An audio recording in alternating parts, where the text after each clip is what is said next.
کیا آپ نے گھر کا قیمتی سامان وغیرہ چیک کر لیا ہے؟ اس نے اسبات میں جواب دیا، سب کچھ جوں کا توں رکھا ہے، بس ایک غزالہ ہی نہیں ہے۔ اس کا مطلب یہ ہوا کہ یہ خالصتاً اغوا کی واردات ہے۔ میں نے پرتفکر انداز میں کہا، اگر ڈاکو ڈکیتی کی نیت سے آتے تو قیمتی سامان اور نقدی و زیورات پر ہاتھ ضرور ڈالتے، لیکن انہوں نے جہیز کے قیمتی سامان کو نظر انداز کر دیا اور دلہن کو ہی لے اڑے۔ آپ جلدی کریں کچھ جناب، پٹواری کے لہجے میں دنیا جہان کا کرب ہلکورے لے رہا تھا، اگر دیر ہو گئی تو قیامت ٹوٹ پڑے گی۔ میں نے کہا، پٹواری صاحب، آپ نے بتایا ہے کہ آپ کا کوئی ایسا دشمن نہیں ہے جو اتنی بڑی جسارت کر سکتا۔ اچھی طرح سوچ لیں، اگر آپ مجھ سے کچھ چھپانے کی کوشش کریں گے تو میں پوری طرح آپ کی مدد نہیں کر سکوں گا۔ ایسا نہ ہو کہ بعد میں آپ کو پچھتانا پڑے۔ میں بات ختم کرتے ہی اس کی آنکھوں میں جھانکنے لگا۔ وہ گھبرا کر دوسری طرف دیکھنے لگا۔ مجھے شک گزرا کہ کوئی نہ کوئی ایسی بات ضرور ہے جو پٹواری مجھ سے چھپانا چاہتا ہے۔ میں نے نسبتاً چبھتے ہوئے لہجے میں سوال کیا، پٹواری صاحب، آپ کی بیان کردہ تفصیلات سے یہ بات واضح ہوتی ہے کہ ڈاکوؤں کو صرف آپ کی بیٹی غزالہ سے سروکار تھا اور وہ اس کو اٹھا کر چلتے بنے۔ کیا میں غلط کہہ رہا ہوں؟ میں سمجھا نہیں جناب، آپ کہنا کیا چاہتے ہیں؟ میں نے کہا، میں یہ کہنا چاہتا ہوں کہ کہیں آپ کی بیٹی کا کوئی چکر وغیرہ تو نہیں تھا؟ کیسا چکر؟ وہ ناگواری سے بولا۔ کوئی عشق وغیرہ کا چکر؟ ملک صاحب، آپ کیسی باتیں کر رہے ہیں؟ وہ تیز لہجے میں بولا، غزالہ ایسی لڑکی نہیں ہے، مجھے اپنی بیٹی پر پورا بھروسہ ہے، میں نے اس کی تربیت بڑے اچھے انداز میں کی ہے، اس میں اس قسم کے غلیظ جراثیم نہیں پائے جاتے تھے۔ مجھے اس کا تبصرہ ناگوار گزرا، تاہم وہ اس وقت صدمہ کھائے ہوئے تھا، اس لیے میں نے اپنی ناگواری کا اظہار نہیں کیا اور معتدل لہجے میں کہا، پٹواری صاحب، عشق کرنا بڑا پاکیزہ کام ہے، یہ غلیظ جراثیموں کا کیا دھرا نہیں ہوتا۔ بہرحال میرے سوال کا مقصد یہ تھا کہ کیا کوئی ایسا شخص تھا جو غزالہ سے شادی کا خواہاں تھا؟ میں دانستہ جملہ ادھورا چھوڑ کر اس کی آنکھوں میں دیکھنے لگا۔ مجھے اس کی آنکھوں میں اضطراب کے سائے لہراتے ہوئے نظر آئے۔ وہ تامل کرتے ہوئے بولا، آپ غلط سوچ رہے ہیں جناب، ایسی کوئی بات نہیں تھی۔ اس کے لہجے کے کھوکھلے پن سے واضح تھا کہ وہ جھوٹ بول رہا تھا۔ گویا میرا اندازہ درست تھا، یقینی طور پر کوئی ایسا شخص موجود تھا جو غزالہ سے شادی کا خواہش مند تھا، لیکن جب اس نے دیکھا کہ غزالہ تو چودھری کے بیٹے کی دلہن بننے جا رہی تھی تو اس نے ڈاکوؤں کی مدد سے غزالہ کو اغوا کروا لیا، کیونکہ وہ کھلم کھلا چودھریوں کی مخالفت مول نہیں لے سکتا تھا۔ اس تھیوری سے ایک نتیجہ یہ نکلتا تھا کہ غزالہ کو حاصل کرنے والا کوئی شریف آدمی نہیں تھا، وہ کوئی جرائم پیشہ شخص تھا جس کے ڈاکوؤں سے مراسم تھے۔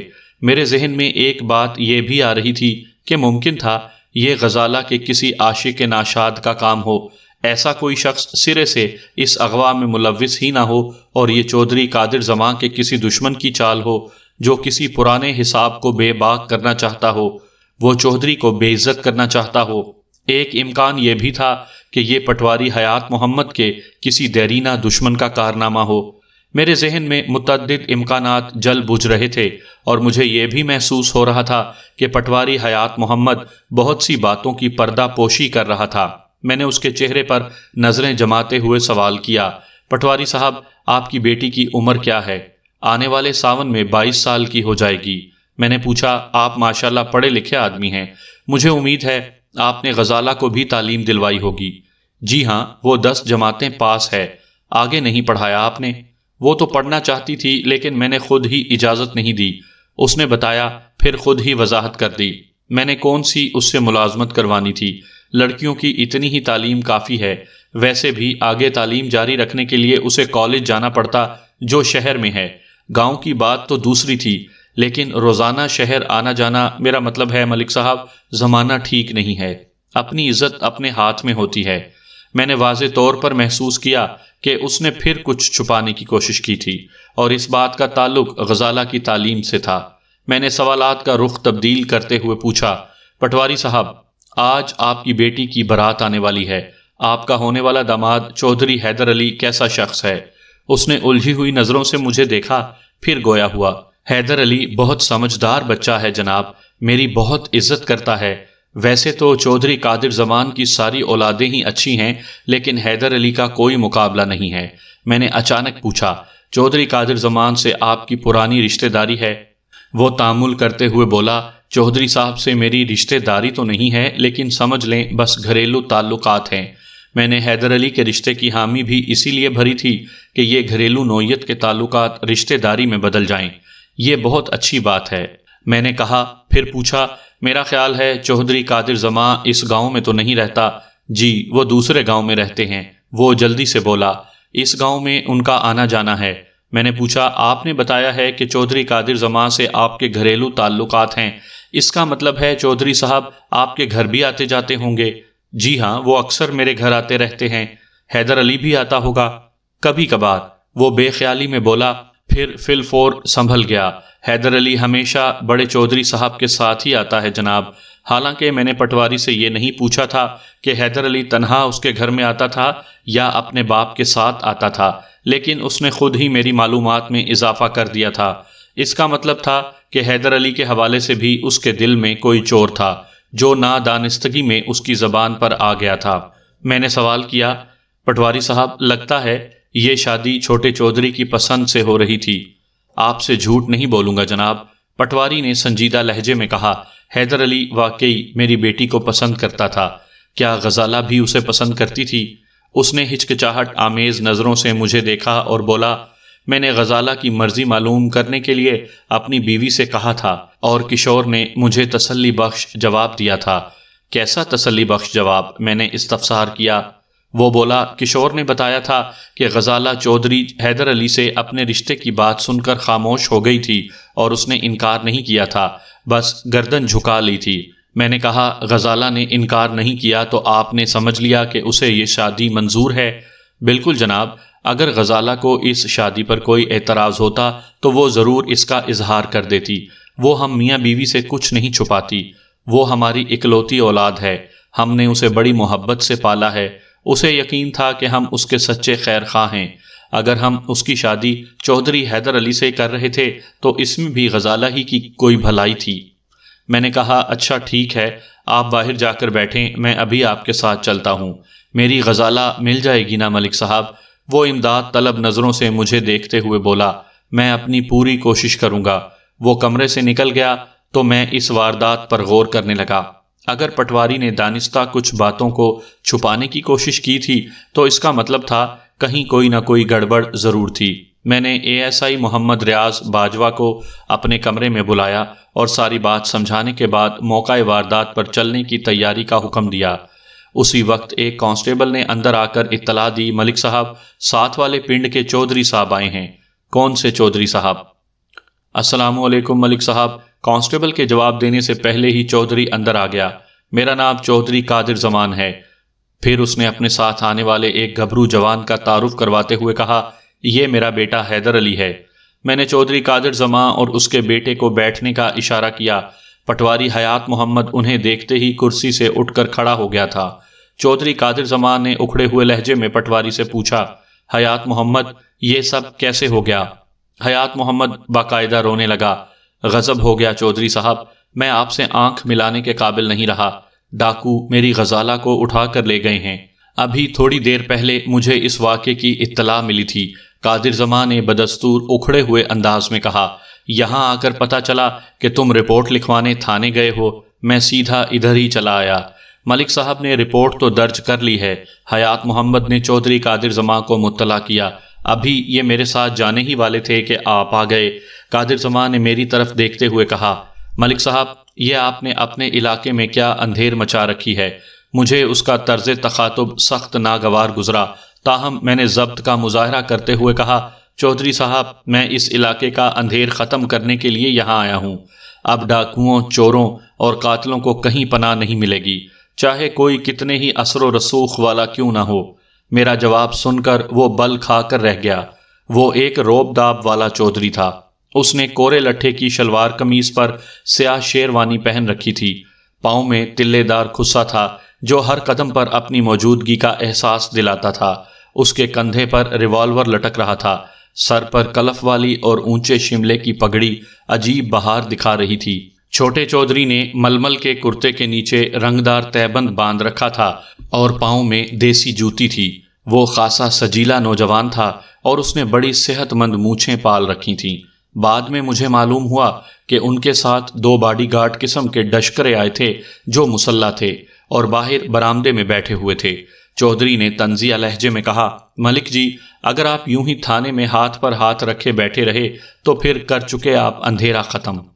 میں نے اس کے طنز کو پیتے ہوئے جواب دیا، آپ فکر نہ کریں چودھری صاحب، میں ابھی موقع واردات پر جا کر جائزہ لیتا ہوں، آپ کی نظروں کے سامنے فوری قانونی کارروائی کی جائے گی۔ چودھری حیدر علی نے کہا، آپ قانونی کارروائی کریں یا کچھ اور، مجھے شام سے پہلے غزالہ چاہیے بس۔ اس کے لہجے میں تحکم پایا جاتا تھا۔ میں نے کہا، جوان، تھانے دار تم ہو یا میں؟ تھانے دار تو آپ ہی ہیں، تو پھر مجھے تھانے داری سکھانے کی کوشش نہ کرو۔ میں نے سخت لہجے میں کہا، میں جانتا ہوں مجھے اس موقع پر کیا کرنا چاہیے۔ وہ سینہ پھلاتے ہوئے بولا، تھانے دار صاحب، یہ میری عزت کا معاملہ ہے، اگر غزالہ واپس نہ آئی تو؟ میں نے اس کے کندھے پر ہاتھ رکھتے ہوئے تشفی آمیز انداز میں کہا، میں تمہارے جذبات کو سمجھتا ہوں، مجھے اس واقعے کا واقعی دلی صدمہ ہے، تم حوصلہ رکھو، تمہاری ہونے والی بیوی کو میں ضرور ڈھونڈ نکالوں گا۔ ملک صاحب، چودھری قادر زمان نے رعونت آمیز انداز میں کہا، آپ پیسوں کی پرواہ نہ کریں، اللہ نے مجھے بہت نواز رکھا ہے، آپ کے قدموں میں نوٹوں کا انبار لگا دوں گا۔ میں نے تمسخرانہ مسکراہٹ ہونٹوں پر لاتے ہوئے کہا، جس کام کے لیے مجھے گورنمنٹ نے اس تھانے میں متعین کیا ہے اس کی مجھے سرکار تنخواہ بھی دیتی ہے اور میرے لیے وہی کافی ہے۔ آپ فکر نہ کریں، میں اپنے فرائض پوری طرح نبھاؤں گا۔ پھر بھی ہر قسم کے تعاون کے لیے ہم تیار ہیں، اگر ضرورت پڑی تو میں آپ کو ضرور زحمت دوں گا چودھری صاحب، میں نے کہا اور اے ایس آئی کو دوبارہ اشارہ کیا جو چودھری کی آمد کے باعث وہیں رک گیا تھا۔ چودھری قادر زماں اور چودھری حیدر علی ایک سجے سجائے تانگے میں وہاں پہنچے۔ میں ان کے ساتھ ہی بیٹھ گیا۔ اے ایس آئی 2 کانسٹیبلوں کے ساتھ سائیکلوں پر سوار ہو کر پٹواری حیات محمد کے گھر کی طرف چل دیا۔ پٹواری حیات محمد اور گاؤں کے دوسرے 2 افراد گھوڑوں پر تھے۔ میں نے تھانے سے روانہ ہونے سے پہلے احتیاطی طور پر 6 سپاہیوں کی 3 ٹولیاں ایک اے ایس آئی کی نگرانی میں ڈاکوؤں کی تلاش میں جنگل کی طرف روانہ کر دی تھیں۔ دریا کے اس پار وہ طویل و عریض جنگل میلوں تک پھیلا ہوا تھا۔ میری یہ کارروائی دیکھ کر چودھری قادر زماں اور حیدر علی خاصے مطمئن نظر آ رہے تھے۔ حیات محمد پٹواری کا گھر خاصے بڑے قطع اراضی پر بنا ہوا تھا، لیکن رقبے کی مناسبت سے اس میں کمروں کی تعداد بہت کم تھی، جس کی وجہ وہ کشادہ صحن تھا جو گھر کے درمیان واقع تھا۔ آپ اپنی آسانی کے لیے یوں سمجھ لیجئے، گھر کے پچھلے حصے میں 3 ہال نما بڑے بڑے کمرے بنے ہوئے تھے، جن کے سامنے گول ستونوں والا محرابی برآمدہ تھا۔ اس کے بعد میدان نما وسیع صحن تھا، جس میں مختلف پھلدار اور سایہ دار درخت لگے ہوئے تھے۔ ایک بطور ڈرائنگ روم اور دوسرا بطور بیڈ روم استعمال کیا جاتا تھا۔ حیات محمد پٹواری کا کنبہ نہایت ہی مختصر تھا، یعنی حیات محمد، اس کی بیوی کشور اور اکلوتی بیٹی غزالہ۔ یہ ساری معلومات مجھے گھر کے اندر داخل ہونے کے بعد حاصل ہوئی تھیں۔ حیات محمد کی میت میں ہم سب ڈرائنگ روم میں آ کر بیٹھ گئے۔ حیات محمد نے ہماری خاطر تواضع کے لیے بندے دوڑانا چاہے، لیکن میں نے اسے ہاتھ کے اشارے سے منع کر دیا۔ پٹواری صاحب، آپ ان تکلفات کو فی الحال رہنے دیں، میں نے اٹھتے ہوئے کہا۔ پہلے میں آپ کے گھر کا معائنہ کرنا چاہتا ہوں۔ 1 منٹ، وہ ہاتھ کے اشارے سے مجھے رکنے کا کہہ کر گھر کے اندرونی حصے کی جانب بڑھ گیا۔ میں پردہ کروا کے ابھی آتا ہوں۔ تھوڑی دیر بعد وہ واپس آیا اور مجھے اپنے ساتھ چلنے کا اشارہ کیا۔ میں اے ایس آئی ریاض باجوہ اور دونوں کانسٹیبلوں کو بیٹھک میں چھوڑ کر حیات محمد کے ساتھ اندر کی طرف چلا گیا۔ حیات محمد نے گھر کے پچھلے حصے میں بنے ہوئے بائیں طرف والے کمرے کی جانب اشارہ کرتے ہوئے کہا، غزالہ اس کمرے میں سوئی تھی، بلکہ یوں کہیں کہ یہ غزالہ کا ہی کمرہ ہے۔ میں نے پوچھا، کیا کل رات بھی وہ اسی کمرے میں سوئی تھی؟ حیات محمد نے اثبات میں جواب دیا۔ میں نے کمرے کا جائزہ لیا۔ اس کمرے میں 2 دروازے تھے، ایک باہر کی جانب برآمدے میں کھلتا تھا اور دوسرا درمیانی کمرے کی طرف۔ اس کے علاوہ ایک کھڑکی بھی برآمدے میں کھلتی تھی۔ میں نے حیات محمد سے پوچھا، کیا غزالہ اس کمرے میں اکیلی سوتی تھی؟ جی ہاں، عام طور پر تو وہ اکیلی ہی سوتی تھی، لیکن شادی کی وجہ سے گھر میں خاصے مہمان آئے ہوئے تھے۔ آج کل کچھ لڑکیاں بالیاں بھی اس کمرے میں سو جایا کرتی تھیں۔ گزشتہ رات اس کے ساتھ کون کون تھا؟ اس نے ایک لمحے کو تامل کیا، پھر بولا، مجھے ٹھیک طور پر تو یاد نہیں ہے، لیکن آپ ٹھہریں، میں اپنی گھر والی سے پوچھ کر بتاتا ہوں۔ آپ کی گھر والی سے میں خود ہی پوچھ لوں گا۔ میں نے کہا، آپ یہ بتائیں کہ آپ میاں بیوی کس کمرے میں رہتے ہیں؟ یہ درمیان والے کمرے میں۔ اور اس دائیں جانب والے کمرے میں کون رہتا ہے؟ حیات محمد نے بتایا، عام طور پر تو وہ کمرہ خالی ہی رہتا ہے، لیکن آج کل اس میں کچھ مہمان ٹھہرے ہوئے ہیں۔ میں نے پوچھا، جب ڈاکوؤں نے غزالہ کو اغوا کیا اس وقت آپ کیا کر رہے تھے؟ میں کشور کے ساتھ اپنے کمرے میں تھا، حیات محمد نے بتایا، اور ہم سو رہے تھے۔ رات 11-12 بجے تک مہمان عورتیں اور گاؤں کی لڑکیاں ڈھولک پر گیت گاتی رہی تھیں۔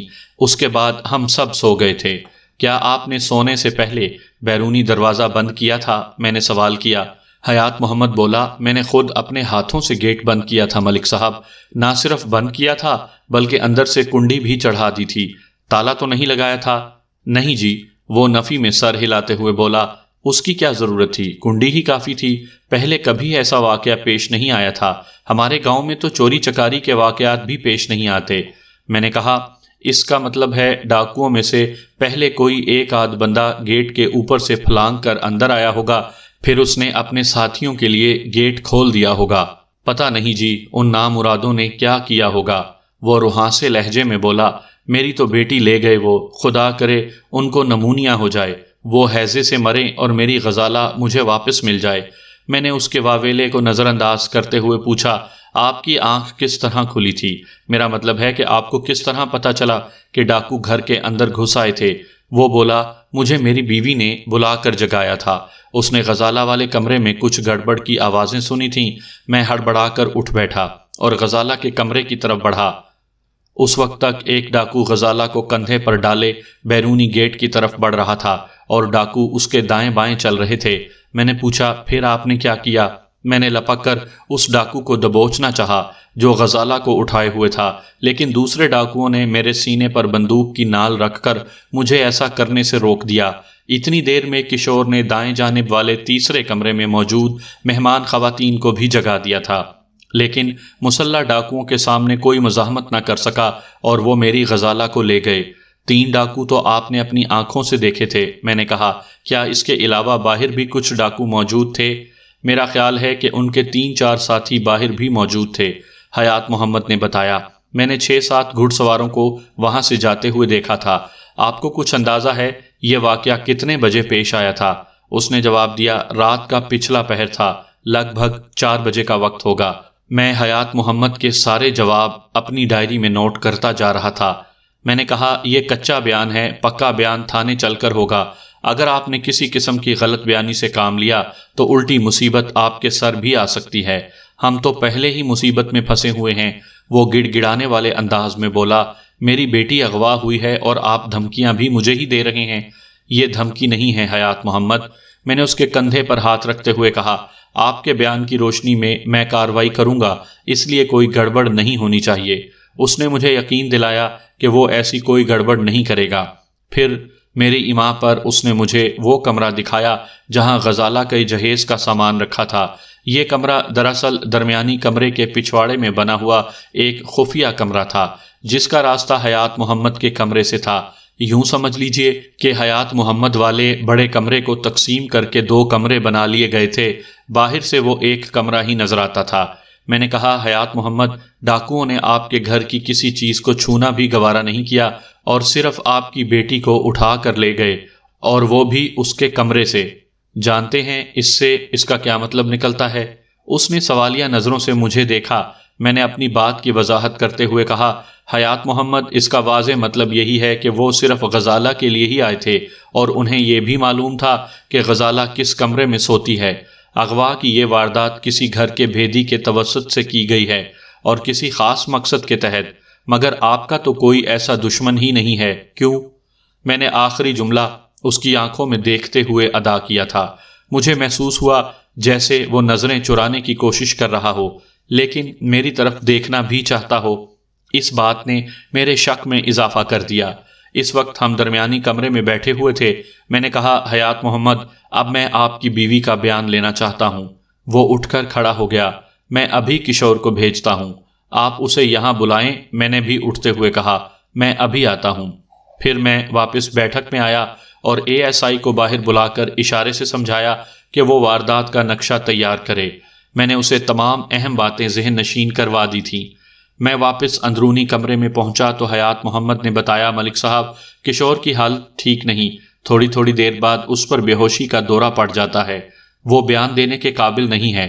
میں نے کہا ٹھیک ہے، میں شام کو دوبارہ آ جاؤں گا، اس وقت تک اگر کشور کی حالت سنبھل گئی تو اس کا بیان بھی لے لوں گا۔ اس کے بعد میں نے وہاں موجود ان تمام مہمانوں کا سرسری سا بیان لیا جو گزشتہ رات یہاں موجود تھے۔ ان کے بیانات سے کوئی خاص بات معلوم نہ ہو سکی، وہ بھی اتنا ہی جانتے تھے جتنا حیات محمد مجھے پہلے ہی بتا چکا تھا۔ البتہ یہ بات معلوم ہو گئی تھی کہ غزالہ کمرے میں اکیلی نہیں سوئی تھی، بلکہ اس کے ساتھ اس کی ایک سہیلی تاجی بھی سوئی تھی۔ یہ ایک اہم بات تھی۔ تاجی سے کوئی ایسی بات، ایسا اشارہ مل سکتا تھا جو غزالہ کی تلاش میں معاون ثابت ہوتا۔ میں نے حیات محمد سے پوچھا، یہ تاجی کون ہے؟ تاجی؟ اس نے زیر لب دہرایا۔ اچھا وہ ملک صاحب، تاجی غزالہ کی سہیلی ہے۔ میں نے ادھر ادھر دیکھتے ہوئے استفسار کیا، وہ اس وقت کہاں ہے؟ ٹھہریں، میں اسے ڈھونڈواتا ہوں، حیات محمد نے جواب دیا اور کمرے سے نکل گیا۔ تھوڑی دیر میں واپس آنے کے بعد اس نے بتایا، تاجی اس وقت گھر میں نہیں ہے، اپنے گھر چلی گئی ہوگی۔ ایک لمحے کے توقف کے بعد اس نے پوچھا، ملک صاحب تاجی سے آپ کو کیا کام ہے؟ میں نے کہا، مجھے معلوم ہوا ہے کہ رات تاجی بھی غزالہ کے کمرے میں سوئی تھی۔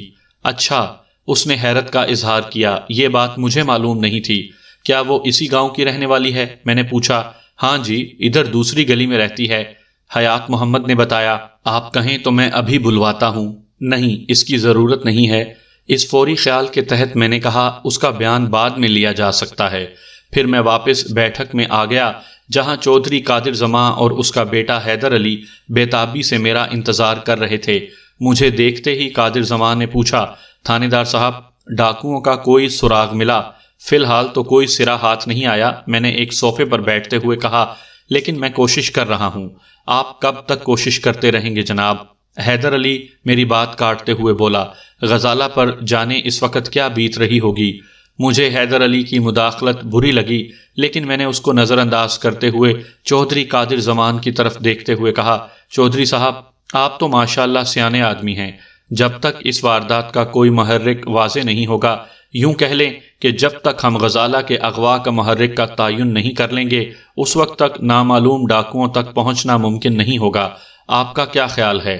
میں آپ کے خیال سے اتفاق کرتا ہوں ملک صاحب، بڑے چودھری نے مدبرانہ انداز میں کہا، لیکن محرک کا تعین بھی تو آپ ہی نے کرنا ہے۔ بجا فرمایا آپ نے۔ میں نے کہا، ہم کسی بھی جرم کے محرک کا تعین حاصل شدہ معلومات کی روشنی میں کرتے ہیں، جبکہ پٹواری صاحب نے ہمیں جو معلومات اب تک فراہم کی ہیں ان کی روشنی میں اغوا کا کوئی محرک بنتا ہی نہیں، لیکن شواہد اس کے برعکس نشاندہی کرتے ہیں۔ آپ کہنا کیا چاہتے ہیں تھانے دار صاحب؟ بڑا چودھری سیدھا ہو کر بیٹھ گیا۔